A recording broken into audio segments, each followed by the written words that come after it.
Hello, hello. Welcome to the Global Citizen Therapy Podcast, the podcast for women of color who are daughters of immigrants to feel seen, heard, and validated. My name is Nancy Diaz, and I am a trauma-informed therapist, speaker, and your podcast host today. And now, let's jump into today's episode. Hi, welcome back. Okay, so today I have a guest with me here, and I will go ahead and tell you, as I usually do, how it is that we met because, oh my God, this one is an even funnier one. So Gabriela said that she found me by seeing a flyer that I actually put up probably over a year ago because I left Perth a year ago. Yeah, almost a year ago. So I don't know when you saw it, Gabriela, but it must have been a while ago that she saw a flyer of me with my picture on it, saying that I was a counselor that specialized in women of color who are daughters of immigrants. She saw it and thought about reaching out, but then didn't. But then she saw me on Soy Amiga Mia, the Instagram account, and that's when she decided to reach out. And yeah, I'm so glad that she did because, yeah, perfect timing. And I said, oh, by the way, I'm doing this season 4 of the podcast on sex, sexuality, and sexual health. And that's exactly everything that she talks about, everything that she's passionate about. So I was like, perfect timing. You know, it wasn't meant to be back then, but so funny that you just randomly saw that flyer. I was so excited to put up those flyers, and yeah, you saw it. And, you know, I would love for you to share a little bit of that story because I know we were talking a lot about it, but a bit about it as well, how you saw, you know, women of color and your whole journey with that as well.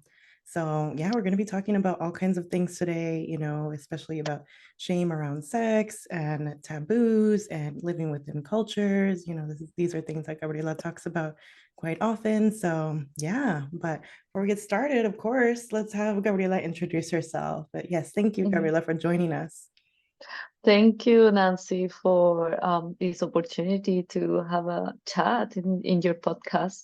Well, it's true, the story, the how we met without even knowing each other, which is like fascinating. This is like maybe in the middle of COVID that I saw your flyer. Yeah. So maybe 3 years ago, I saw it there, and it resonated immediately with me because even though I've been living in Australia for over a decade. It wasn't until around that time when I realized that I'm a woman of color and that I come from a different culture.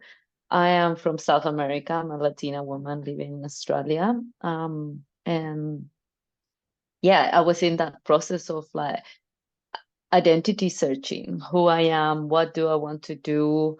Um, Back home, I've left some kind of identity. Here, I built a different one. I became a mother.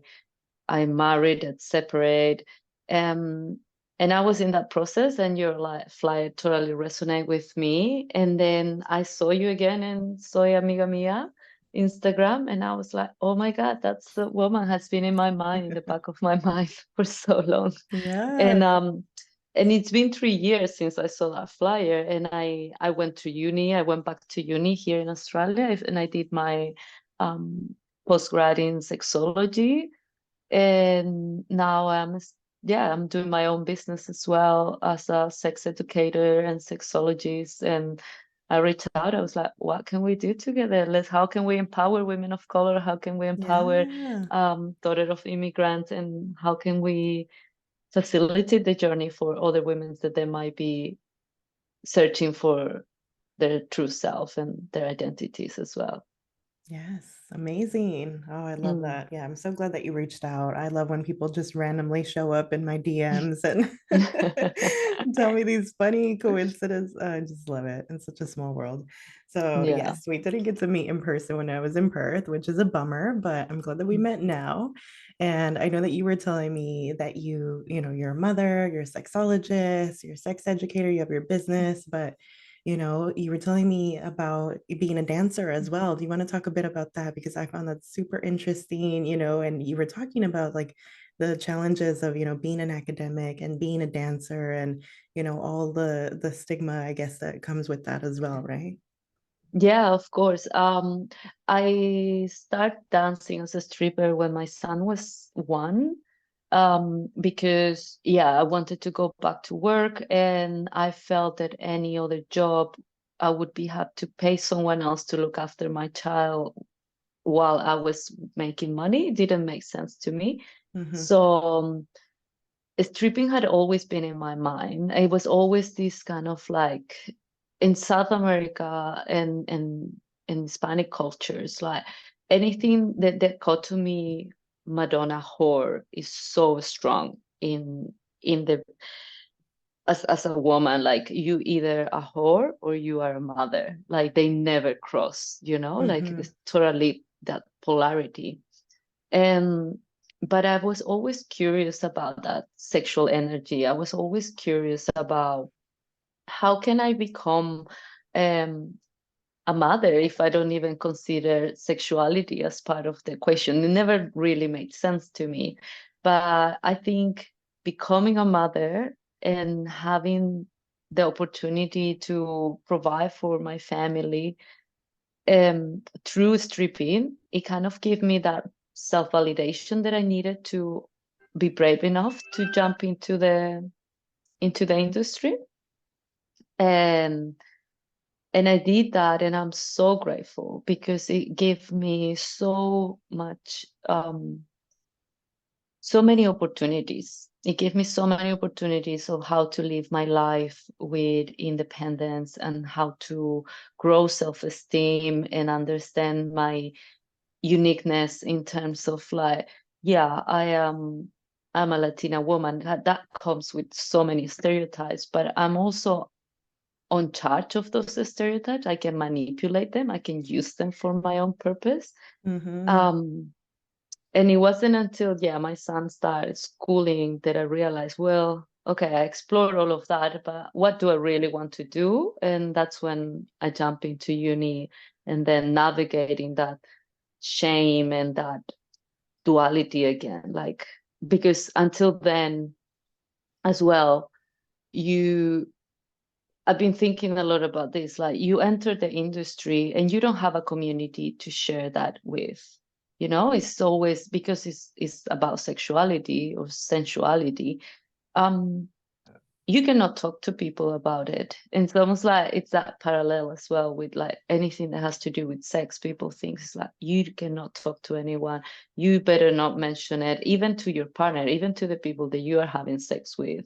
You are almost like more ashamed to share with them how you truly feel about sex. And Mm-hmm. entering the industry was the same. It's like keep it taboo, keep it secret, um, until my divorce. That's when I kind of like I was like, I'm not keeping this as a secret. I need the support of my parents, even though they were not here. I needed people around me, and that's when it was almost like when people it's closet, like I came out of the Yeah. closet of stripping, Mm-hmm. and it's challenging, and it was it has been a journey. I've been out of the closet for 5 years, but I would say it's not until the last year that I consciously make the effort being like,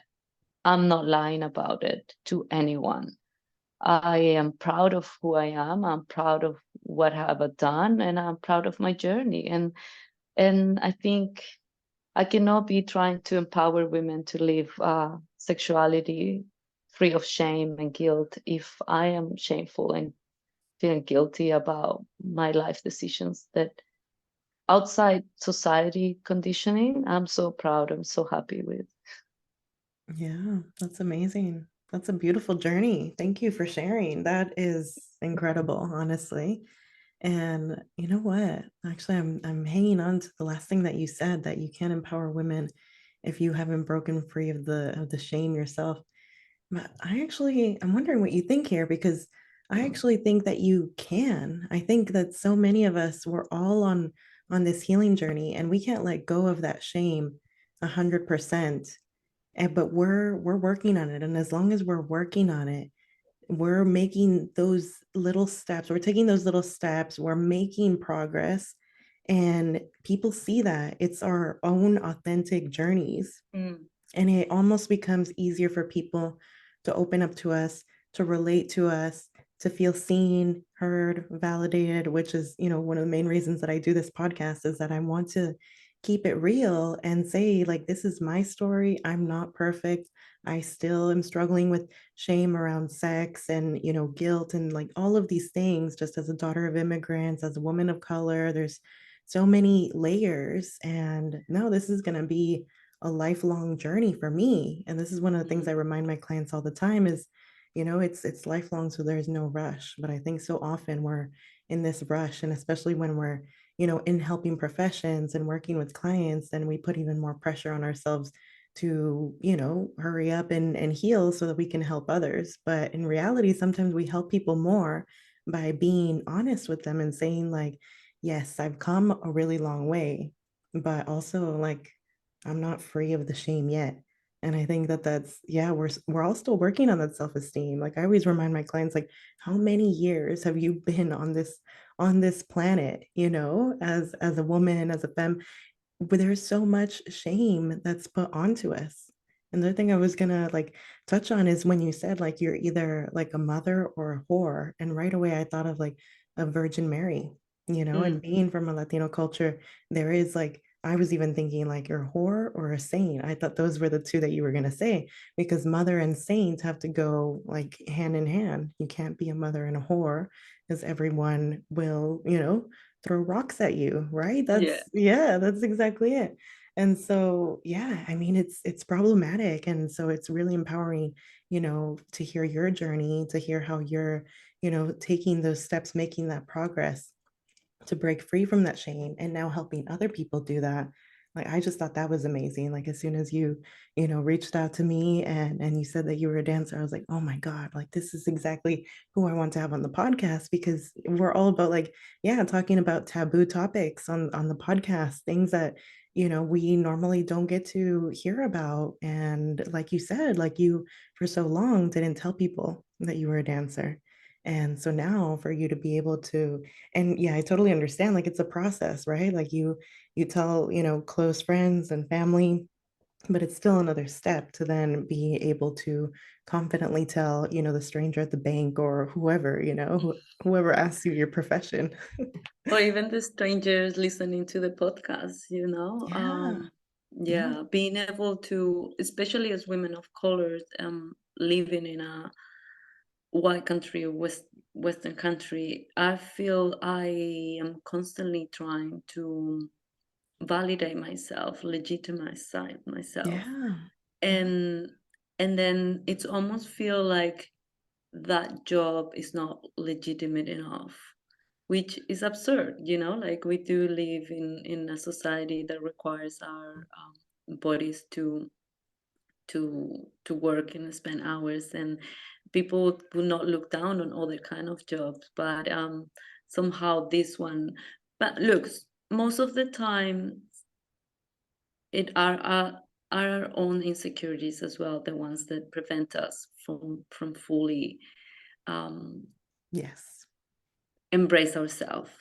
uh, because yeah, you learn to understand as well that you're not going to change certain people's opinions, and that's okay as well. But it's how you see yourself, not how others see you, what really matters.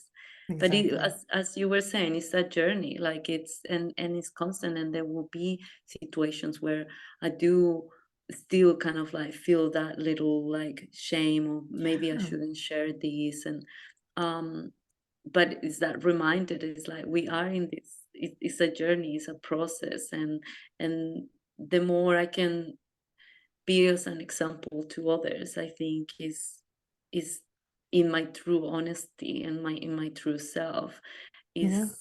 is the best way I can serve as well. Yeah, and I think often we're so hard on ourselves, and then we hear from someone like, wow, you're such an inspiration, or like what you're doing has really helped me. And then you have to take a step back and be like, oh my God, like really? Like, and I'm so hard on myself that I'm not over here, and I really want to be over here. And I forget that I have come a long way and that I'm doing things that are helping so many other people.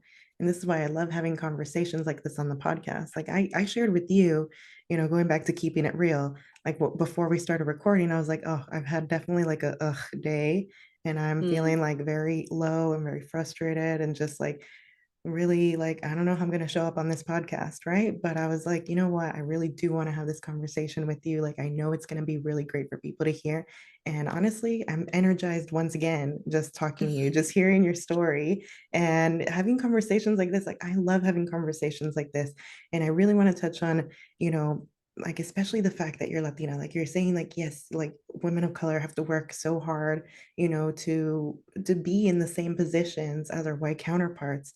But then, being a Latina and being, a sexologist, but then also a dancer, I think must be even more challenging because, and this is like such a frustrating thing, that when you Google Latina, when you type in Latina on Instagram, like I'm doing that sometimes, right? Because I love following other Latina entrepreneurs, or sometimes I'm looking for Latinas to have on the podcast or whatever it is. Like I love, supporting other Latinas, but as soon as you type that in, it's, sexylatina.com or Mm. what, and it's just, yeah. And I know that so many of us are frustrated, and so many of us are feminists, and we're working hard to, be empowered and be seen in a different way. And yeah, tell us a little bit about that challenge of trying to kind of balance both and how you've come on that journey. Well, it's been actually very interesting because when I first got to Australia, I felt like everyone just hypersexualized me. Like it was Yeah. my accent, my skin color, I was so exotic. And that felt insulting in a way because I grew up in a very traditional macho culture especially in my household. And a woman, a sexy woman was looked down on. And all of a sudden I got to Australia and I was a very sexy woman. And I worked so hard not to be one, like Hmm. back home, I went to uni, I was the best of my class. I finished, I work in the academia back home, doing research and doing sex education and gender. But like I worked so hard not to be that because I thought that was like wrong.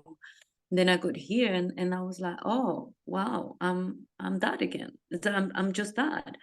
Um and that created a lot of like conflict within me.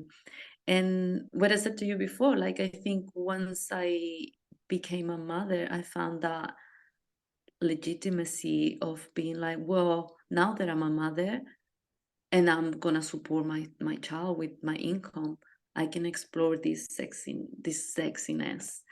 And Hmm. it has been so empowering in so many levels, like not just the ability of having economic freedom, that's just like, I've been able to divorce like a very toxic relationship and being like, I don't need Yeah. nothing from you. I can turn around Amazing. from this situation and just take care of myself. That is something that is it just you cannot put a price on it. Yeah. But also to learn that being sexy or being attractive, it's it's an energy. It's not how you look. It's not a bad It's thing. not how much you weigh. It's not how much you put fillers on or change your hair or no. It's an energy that, and that's the fascinating thing about strip clubs, is that when you are in there, you know that the girls that make more money are not the ones that they look the best, That's are the true. ones that show Yeah. up with more authenticity, the ones that they are more confident, the ones that they own themselves better. And to learn to hold yourself like that, I think is in a society that profit from our insecurities. It's actually like it's so revealing. It's kind of like, wow, I can actually feel comfortable and confident with myself. And And that's what really will make the difference tonight. That's what really will make me go home and with a great income. Yeah. When you're feeling like that you are not enough, that you're not worth it, you're not going to attract anyone in that environment, because men goes to the strip club as well searching for an energy more than a look. Yeah. They come with these broken masculinities, searching for a space to feel safe as well. Yeah. So it's a very interesting place, and I found it, like I say sometimes, um, I profit from my Latina look, like I took it off and I own it and I turn it around, and Yeah. now I'm proud of it, like, think, if you feel comfortable to do it as a Latina woman, use it, like you're breaking the system. But I also want to be able to share with women that the true sexiness, the true beauty comes within. It's how you see Yeah. yourself, how you value yourself, how you treat yourself, how much you respect yourself. um and that's something that, yeah, if you show up as a dancer not knowing who you are and where you stand, it can be a terrible experience. um so yeah. That's amazing. Thank you for sharing. That is beautiful. I think that you have just said so many mind-blowing things, but man, the way that you have reframed it, I think is amazing. And I don't even think, like, yes, you're profiting off of your Latina sexiness, which I love, but also you're profiting off of the confidence. I mean, what other job like makes you more money the more confident you are? Usually that's yeah, that's usually not the case, right? Not as directly as how you're talking about. You know what I Mhm. mean? Like, yes, Yeah. confidence is important in whatever job that you have. And that's why I think you and I like right away clicked because we're both so passionate about helping women of color to find that confidence, right? And that's something that I love about my job is when women start to feel more confident. That's why, like, my favorite thing is watching the women that I work with set boundaries because it comes from a Mm. place of self-love. It comes from a place of, I know myself, I know my body, like, I know my needs, I know what I want, and this is what I am going to say to you that I need in this moment. And I'm going to ask you to respect that. And if you can't, then I'm going to walk away. And that does come from, like grabbing that confidence and making sure that you find a way to hold on to it. So anytime like clients come to me and they're like, yeah, like I was able to set this boundary, like it feels really good. I'm feeling really good. And I'm like, okay, how do we hold on to that? Like how be, because there's that ebb and flow where sometimes we feel really good and sometimes we don't. So, and we're not used to it. It's uncomfortable for us to feel that confidence. So sometimes I ask them like, so what was it exactly? Can we repeat that type of behavior? And for you, it's the dancing. So you kept repeating that behavior. You stayed in that job because it helped you. And honestly, I've been having such a blast talking to you because I always had this question in the back of my mind, like, I wonder if, strippers actually have more confidence than the average woman because I mean to get out there, like they have to be so comfortable in their bodies and, but then there is, I did think like at one point I was like, I do think like they probably are more confident. But then I was like, but man, they also have to have such tough skin, right? And be really strong Oh, because they are, objectified. And I'm sure, there's mistreatment and, like there's risk of assault and all these things. I don't know if you want to get into that. Of course, we don't have to, but man, that's one of the challenges, I'm sure, right? yeah. Well, I will say in terms of safety, you are more likely to get assault outside the club than inside the club.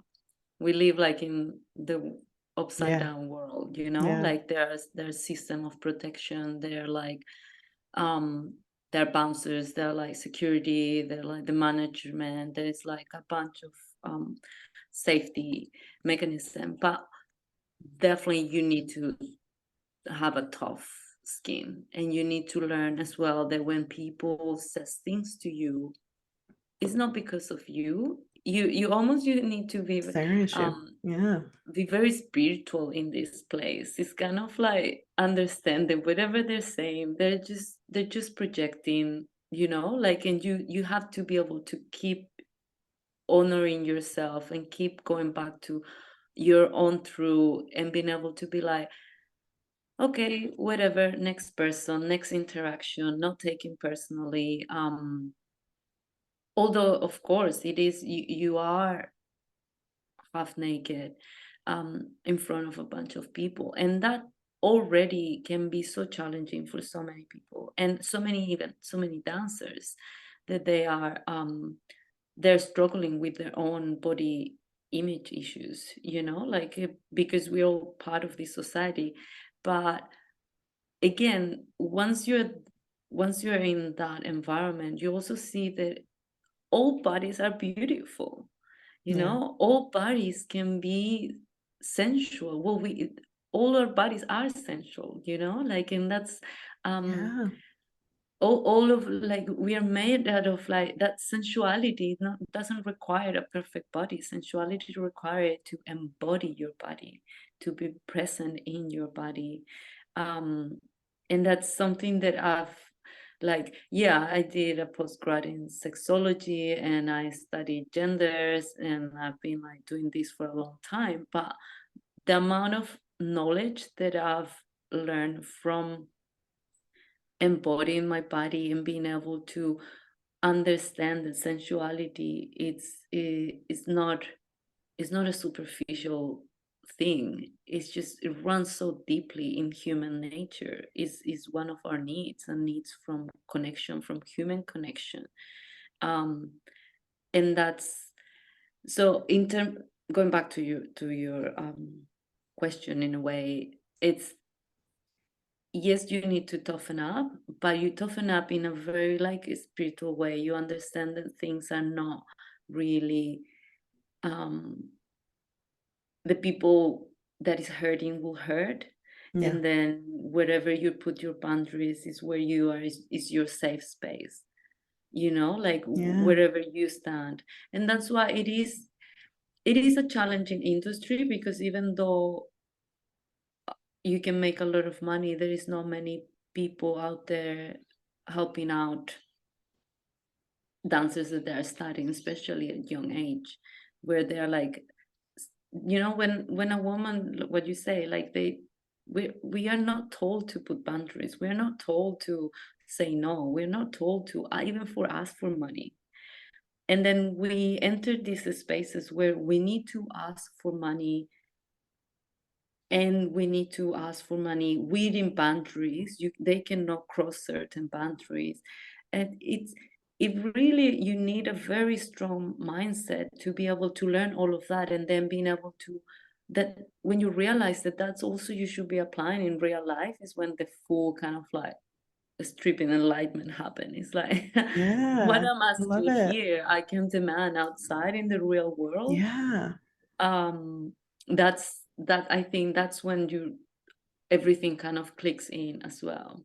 Yeah, I love that you touch on that because, yeah, I was going to say that earlier. But yeah, I'm sure that you can take that confidence now into other places, and so I'm sure there's like a transference, right? Because you are, more than just a dancer. And I love, the way that you introduce yourself, that you say like that you're many things, right? You're a multi-passionate person, I'm Mhm. sure, right? So yeah, I mean, the fact that you can take that confidence that you've worked on developing from, that dancer space to then show up in your life as an academic, like that is amazing. And now to be able to help other people, that's even better. I love that. I love that. Wow, that's I'm so very amazing. excited. I'm very excited about doing that transition from working with like the masculine energy towards like the feminine energy, and being like trying to empower females and people that identify as women to Yeah. own that space, to own their body, to experience their body to their fullest, and to be able to explore that society for so long has told us that it's wrong, it's naughty, it's Yeah. forbidden, it's taboo, you know? It's such a shame that people think of it that way because I've always felt really empowered in spaces like this. I mean, my first experience with a space like this was the female strip club. And I Mm. always really liked them. And I, like people thought like I was a little bit weird. Like even like my girlfriends were like, oh, like you want to go again? I'm like, oh, for the cheap drinks. But really, I was just like so in awe by the dancers. I was like, wow, like the fact that they can get up there, you know, and this is like when I was younger that I was like, you know, struggling with my own body image issues. And to see them, they were such an inspiration. And it is a dance form, you know, and I love that you are now helping people, like, you know, be more confident and heal. And yeah, to me, that's beautiful because I think like there's so much healing that can be done through dance because dance is an art form. And if you think of like, there's things like art therapy and there's things like dance therapy, and there's a reason Yeah. for that, you know, and I'm glad that these are becoming a bit more mainstream and we're talking about them more. But you know, so many of my clients, they're artists and they do all kinds of different art, you know, but and some of them wouldn't even consider themselves artists, but I see them as artists because I'm like, you love to dance, you know, another client loves to sing, you know, like someone Yeah. else might actually like to paint or draw, but I'm like, and they this isn't their full-time profession for any of them. But you know, and this is one of the things that I know that we wanted to talk about is, you know, that living within cultures is that sometimes, yeah, in one culture, dance and the type of art might be appreciated, but then you move to a Western culture and it's all of a sudden not. And you're told, like, no, you have to be like, you know, this 9 to 5 person, you have to like be very professional, and no, you can't follow that passion, that art form, you know. And so it's really sad. I think that so many of us we can't follow those passions when in reality it helps us heal so much and it helps us really connect with that inner child who just wants to play, who just wants to dance, to sing, to draw, to paint, all the things. And I'm like, To yes, create. yeah, Yeah. to create. Well, I think there is, especially with sexuality, so much of our childhood trauma stores in our body. Yeah, And there are so many things that like well, there is people that cannot even receive massage because they're like so tense that they don't allow for that yeah. caress, for the softness of like to come through. So they cannot process it as They don't think they relaxing, deserve it. you know. Yeah. Always, yeah. And I think that's something that like being able to work with my body allowed me to fully embody, you know, to be Yeah. able to move my body in a regular basis. It did allow for me to see like, oh, I'm very stiff, they're very part of me that I haven't even start looking at, you know, because it's all out there. You are on the stage, you are like, you have to move, and that's when you realize, why haven't I moved like this? How long has it been that I haven't yeah, shake it all out Yeah. and Or then played. yeah, and I've Honestly, the noticed pole that as always well, looked like like as such fun play. To me, it's like being on the playground, you know, the monkey bars, or you know, that pole that you spin. Like I yeah. was like, that looks so fun. And you know what I did for my 21st birthday? I hired a party bus where it fit 25 people, and it had 2 stripper poles, and that was me, like 21, like just, and it was play. It was fun, and I was just like, this is so good. Like I love that people get to do. Of course, I had the bruises on my thighs Yeah. afterwards. It's But I was tough. like, that's so worth it. I was like, that was so fun. And I'm glad that I got to do that. So yeah, it's play. It's just Yeah, being able to just to play and just to be playful and just to like experiment. be experiment, being like try new things, being someone else, like giving you, having a stage name gives you the ability to embody different personality, different parts of you that maybe you would never like Yeah. you would not allow yourself to, like what you were saying, like we come from a culture where dancing and movement is so common, and then we come to, like especially Australia, people don't move, people don't dance, people don't hug. um and then you leave that duality, like, oh, which what part of me really like resonates with like not hugging when I say hello, or how can I express myself, how can I found that authenticity of being myself in a culture where like my whole body it's being kind of like censored. It's a lot to like manage, you know, like especially I imagine like with my son, I see him like in the house, he dance, he moves, he express himself. And then when he started going to school, he needed to be, he was like, Mom, they don't let me move at school, they don't let me dance at school. Yeah. And then kind of like navigating that dualities that we all have, especially as women of color, like what part I'm not gonna give in, you know, what part I'm gonna just keep part of my identity, being able to just be like, this is me, and this is what makes me happy. That like I rescue this energy from my culture and I carry it with authenticity to other relationships, regardless of, yeah, regardless of the other people maybe being like, oh, you hug too much, or you dance too much, or you Or laugh you too talk too loud, and being much. like, Yeah. well, that's me, Yeah. that's me. And being able to like being yourself with confidence, oh, it's Yeah. it's so difficult, but it's so powerful, So worth it. so worth it. Yes. Yeah, yeah, that's exactly it. And I love what you're saying about, needing to know yourself. And I'm just thinking like it's so that you can show up authentically in your relationships and so you can communicate what you need and what you want in those relationships. Because oftentimes we think like, I deserve this and I deserve better, and I'm going to leave this person. But we have never actually tried to communicate what it is. And we don't even believe that we deserve it. We just hear these things like, I deserve this, I deserve that. You've never actually, it's not been modeled for you oftentimes. You grow up in this machista kind of culture, and you're taught like to just be quiet, be obedient, and be the good girl. And the good Yeah. girls never speak up, right? They never speak up because you're not supposed to make any waves, rock the boat. You're just supposed to be submissive always, right? And Yeah. do what you're told, be in the kitchen, like women are supposed to know their place.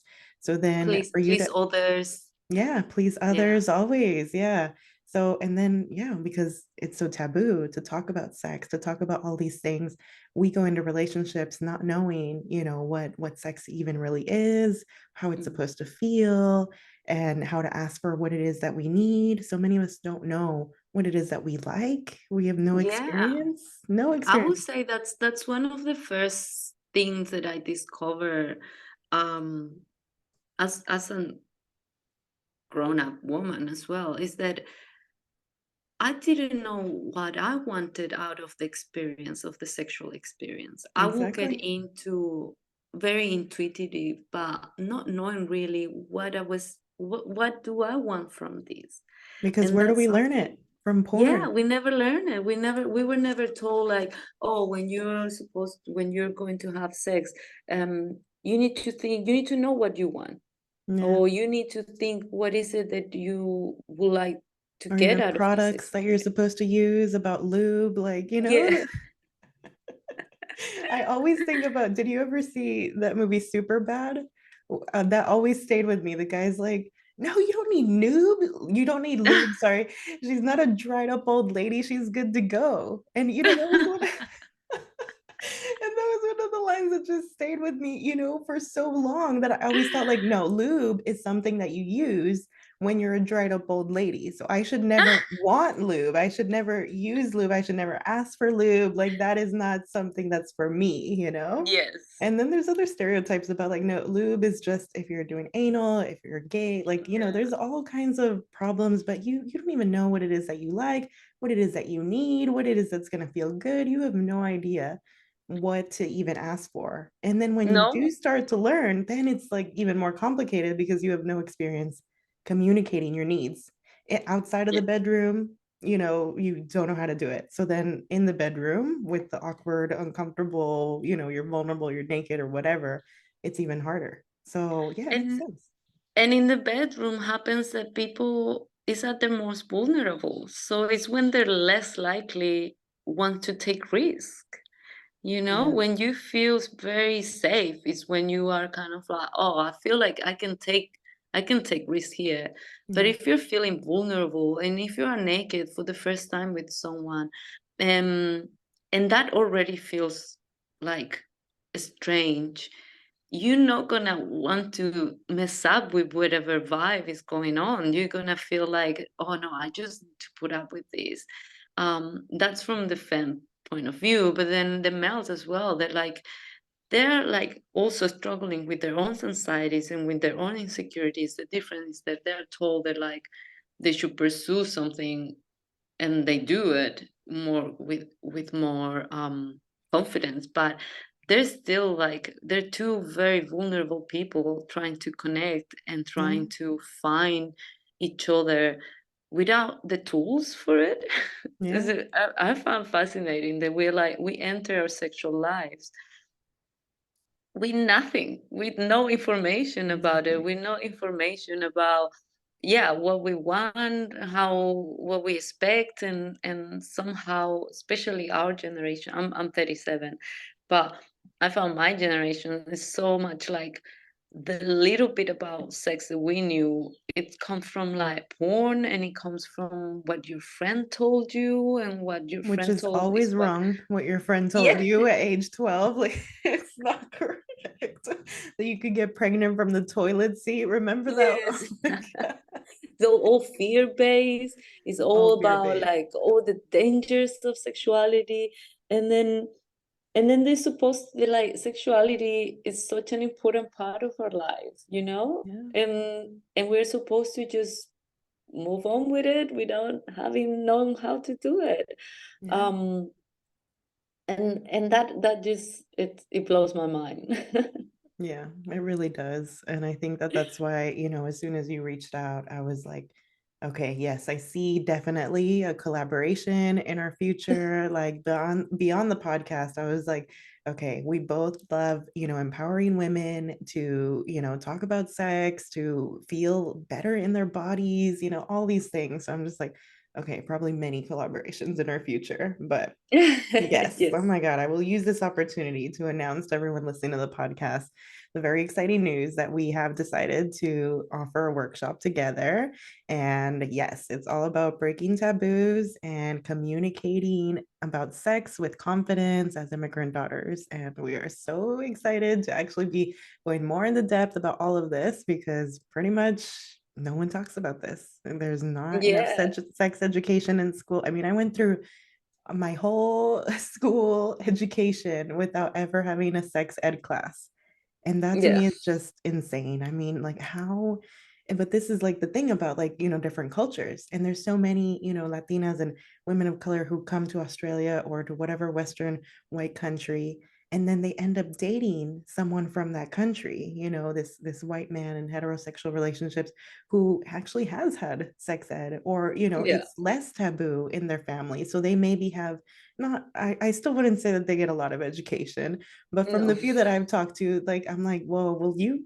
Okay, but you have more education than me in some ways, like it's less taboo. And even for men, they can talk about it more with their friends. And whereas with women, there's still so much of that shame and and then sometimes we don't want to Well, talk about we certain women, things. we're shameful even about sharing our. I think now with social media, there's a bit more about toys and masturbation, but female masturbation was absolutely taboo Yeah. in my and all of my 20s. I remember like the first time they kind of like we share with friends. It's like, oh, do you actually like? Do you really like? And I was like, oh yeah, me too. Like, Yeah, no, it's definitely something that's so taboo. And I remember like, oh, it was like my intro to sociology class, and oh my God, I love that professor. I think it was like one of the first classes that we had where she just had us write on the board. There were two sides of this big like blackboard, and she said, okay, I'll write down all of the different terms that there are for going down on a male. Mm, And so we filled up that board and said, okay, write down all the terms that you know for going down on a woman. And we knew like two. We came up with two, and I was like, "Oh my God, that is wild to see it like that." Like I guess I Yes. hadn't even thought about that. Like I never really saw the issue with it until that moment where I'm like, "Oh my God, that's a big problem. That is Yeah.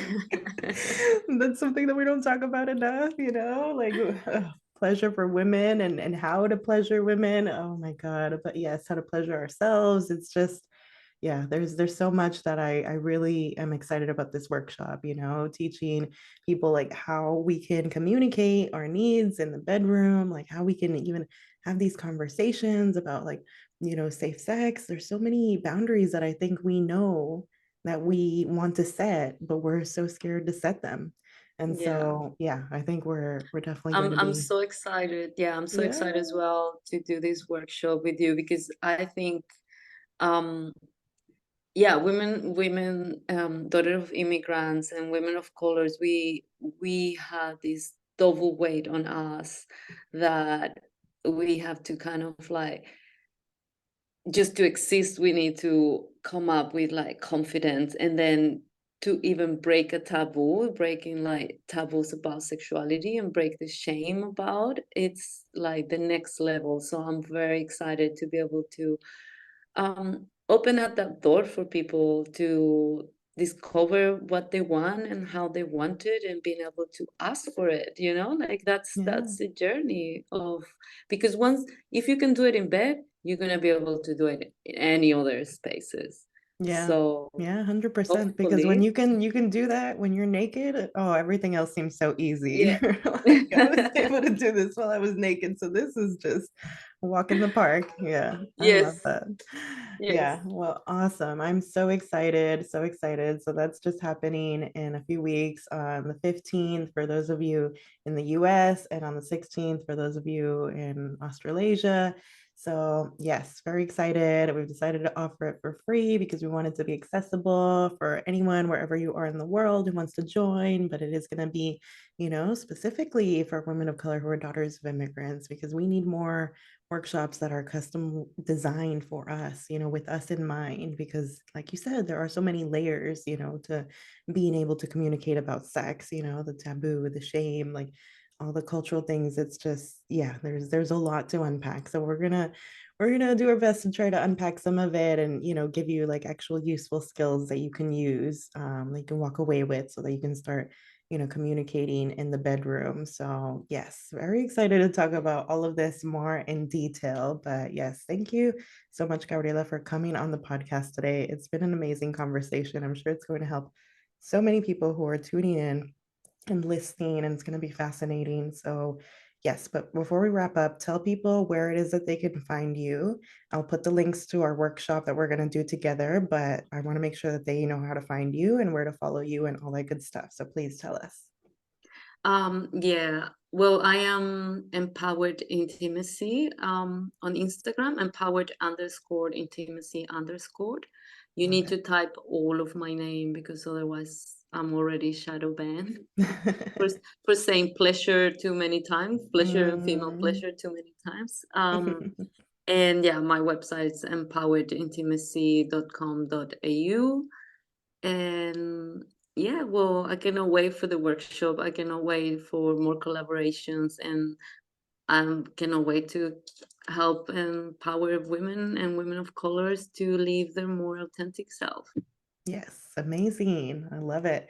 Okay, and I will make sure to drop all those links so people can connect with you. I'll drop that in the link to this episode. So, yes. All righty. Thank you. Bye. Thank you.